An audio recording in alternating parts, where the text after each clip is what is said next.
Hello, welcome to another time of catfish farming lectures. Today, I actually want to reach out to many catfish farmers concerning the extreme challenge and difficulties that that are in the farming industry. Many farmers are actually closing up farms, and it's a bad situation. And so many of these farmers that have closed up, and the ones that are presently on struggling. The fish farming business is just the only source of income that they have. It's unfortunate. Many things can lead to this struggle and the eventual closure of farms. The primary one is primary reason is the inflation, bad economy.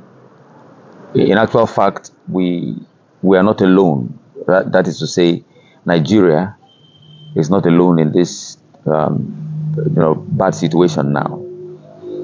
It's a global thing. The fish farming industry is not the only one that is closing up. Many companies are folding up. Even very large companies, foreign companies that were here in Nigeria have, closed up and moved out of the country. And it's not easy also abroad. If you conversant with news, international news, especially that concerns economy and the economies of nations and all that, you will have read that many companies out there are not finding it easy at all also. So that is the situation. The major thing is the global economic meltdown. In our country, Nigeria, here, it's also coupled with the lack of infrastructure and facilities and insecurity and things like that. So if you have done all your best as a fish farmer and you closed up, do not see yourself as a failure. That is, if you did all your best, just know that it's rough. It's extremely rough to do business. So that is why I keep talking, especially at this time, because when you have this type of terrible situation, it calls for innovation. It calls for creativity and all that. You just try as much as possible to find a way here and there to see what you can do and how you can try to put things together. I've been saying over and over here that we should try as much as possible to reduce our stock. Even if you have the money, you overstock. How long will it take you to sell it? The buying power is very low now. I remember I look at my farm now. We used to have about 100 pieces of fishes, then. And then when we start sales, it takes us about a maximum of 3 days. Sometimes we sell for 2 days, that whole lot, But now, that is extremely, extremely difficult. I remember at the time we sold just about 50,000 pieces. It took us about 2 to 3 weeks, to sell all. So even if you have the money and you have a lot of resources and all that to stock a lot, where's the buying power? The women who come to buy from us, from the market women, they will be complaining that after buying fish, they go to the market, it will take them time to sell. Unlike before, immediately they buy, they sell. Sometimes we'll be in sales, during harvest, A woman will buy while others are still buying. You see that woman who bought first come back again. She has sold in a few, went to the market and sold in a couple of hours and come back again while we are still selling. So even if you have the money, it's difficult to sell because the buying power is low, because cash is scarce, you know. So the idealist thing is to stock a little, because the buying power is low. The cash is not even there most of the times to put into the business. So it is advisable always, for your sake first of all, to stock as much as you can handle, even lesser than you can handle, to make space and room for you to be comfortable to look after your fishes. Take for instance, if you can stock 1,000 pieces, you have money, resources and all that to stock the facilities, to stock 1,000 pieces, infrastructure. Rather than stock 1,000 pieces, stock 500 pieces, miscellaneous. You don't know what will come up, so that you have enough space to bring it up. If you have the resources to stock 500, stock 250. But like I've always said, if you have some money, you can set up that's the circle of, closing up the gap, the interval between when you stock and when you harvest. So you can be selling for every month, that kind of thing. No matter how small the fishes are, if you sell for every month, it's going to be, beautiful. So one of the things you could do, so that you don't fall into some type of problems, is stock as much or even lesser than you can handle, so you have enough room to operate. And then number two, some people might have a lot of problems because their fishes are not growing. The fishes are stalling a lot and taking so much time. When you get into that kind of problem, it means that you'll be putting so much feed and you're not getting the result from the much feed you are putting into your farm. It can be very devastating. That could be very bad, and at the end it can make you close up shop because you lost a lot. So be careful about how you buy your fishes. If you listen to many farmers, especially those who are just starting, they want to buy big fishes, like from juvenile stage. I was talking to a lady, one of my subscribers, the other day, from the West. She's having a big problem with the fishes she bought. And I said, where did you buy, at what level? Juvenile. She bought from juvenile level.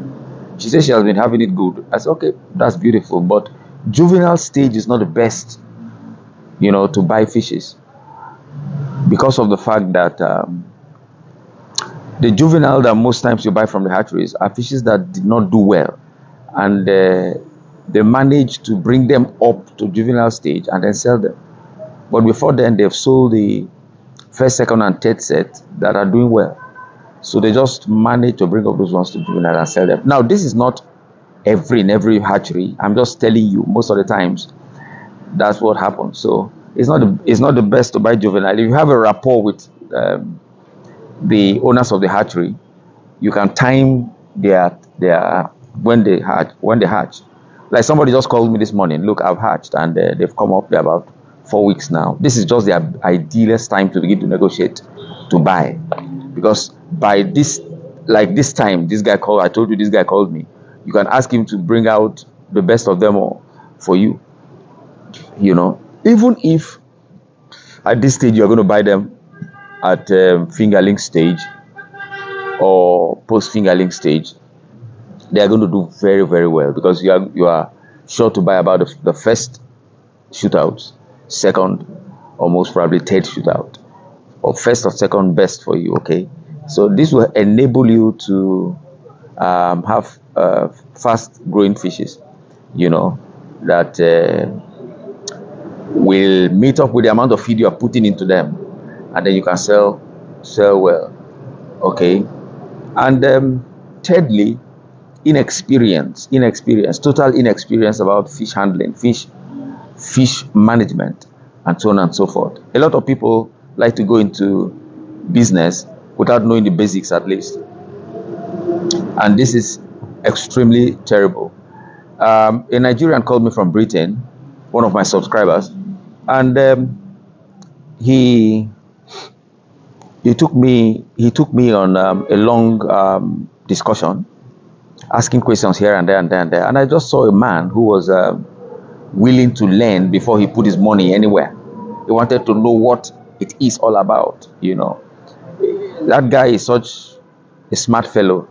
If you want to start a business without knowing it, you are going to throw your money away, and at the end of the day, you are going to close shop. You are going to close your farm. Many people have closed their farms like that because they didn't know anything about what they want to go into. This fellow was smart, wanted to know what he was about to get into, and then smart to be able to pay for the time and the experience that he has gotten from the discussion we had. He sent me some money from the UK just to talk to me. I was shocked, but behind my mind, I said, this guy is really smart. If he calls me up, I'm going to be feeling comfortable to talk to him.